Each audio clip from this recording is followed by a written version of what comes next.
बच्चों, कैसे हैं आप सभी। उम्मीद करती हूँ आप सभी बहुत अच्छे से होंगे।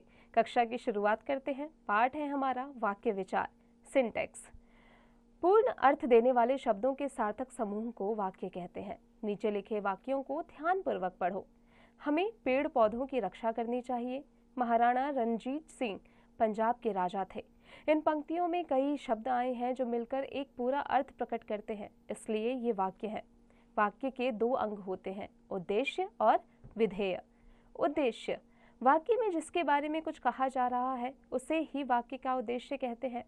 वाक्य का कर्ता और कर्ता के विशेषण वाक्य के उद्देश्य कहलाते हैं। जैसे बालक खेल रहा है, लाल फ्रॉक वाली बालिका खेल रही है। यहाँ बालक और लाल फ्रॉक वाली बालिका दोनों उद्देश्य हैं। विधेय, उद्देश्य के बारे में जो कहा जाए उसे विधेय कहते हैं। जैसे हिमालय को भारत का रक्षक कहा जाता है, यहाँ भारत का रक्षक कहा जाता है। वाक्य का विधेय है क्योंकि यहाँ वाक्य का उद्देश्य हिमालय है। वाक्य के भेद, वाक्य का वर्गीकरण दो आधारों पर किया जाता है, अर्थ के आधार पर और रचना के आधार पर। अर्थ के आधार पर वाक्य के निम्नलिखित 8 भेद हैं। विधानवाचक वाक्य, जिन वाक्यों से क्रिया के करने या होने का सामान्य रूप से बोध होता है उन्हें विधानवाचक वाक्य कहते हैं। जैसे मौसी घुड़सवारी सीख रही है, मैंने हारमोनियम बजाया। निषेधवाचक वाक्य, जिन वाक्यों में क्रिया के निषेध, ना होने या ना करने का बोध होता है उन्हें निषेधवाचक वाक्य कहते हैं। जैसे रानी को कंप्यूटर नहीं आता, वरुण व्यायामशाला नहीं जाता। प्रश्नवाचक वाक्य, जिन वाक्यों में प्रश्न किया जाता है उन्हें प्रश्नवाचक कहते हैं। जैसे क्या आप मुझे जानते हैं, आप क्या कर रहे हैं। विस्मयादि वाचक वाक्य, जिन वाक्यों में विस्मय, हर्ष, घृणा, शोक इत्यादि भावों की अभिव्यक्ति होती है उन्हें विस्मयादि वाचक वाक्य कहते हैं। जैसे माँ ने स्वादिष्ट खाना बनाया है, हर्ष सूचक। छी, ये कितनी गंदगी है, घृणा सूचक। अरे नाना जी आए हैं, विस्मय सूचक। अब आते हैं आज्ञावाचक वाक्य पर। जिन वाक्यों में आज्ञा, आदेश या अनुमति का बोध हो उन्हें आज्ञावाचक कहते हैं।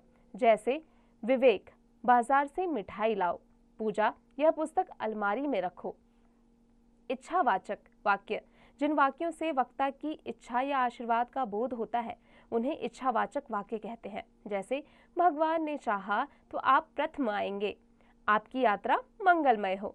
संदेहवाचक वाक्य, जिन वाक्यों से किसी कार्य के करने या होने में संदेह या संभावना होती है उन्हें संदेहवाचक वाक्य कहते हैं। जैसे लगता है शाम को बारिश होगी, शायद आज हम घूमने जाएं।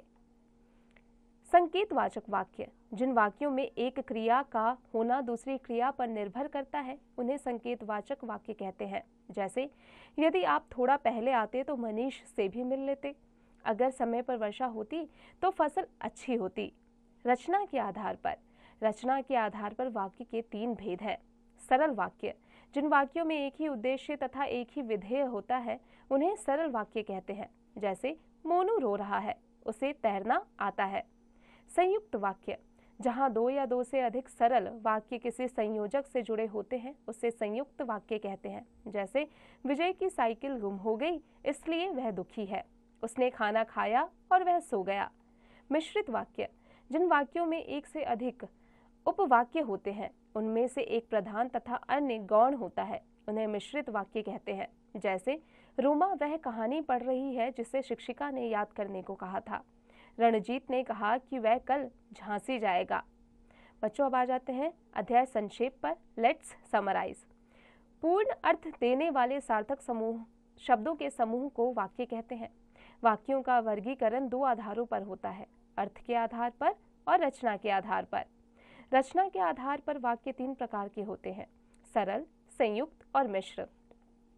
अर्थ के आधार पर वाक्य 8 प्रकार के होते हैं, विधानवाचक, निषेधवाचक और प्रश्नवाचक, विस्मयादिवाचक, आज्ञावाचक, इच्छावाचक, संदेहवाचक और संकेतवाचक। बच्चों, अब आ जाते हैं इसके अभ्यास कार्य पर। बच्चों, अब आप इसका अभ्यास कार्य स्वयं कीजिएगा।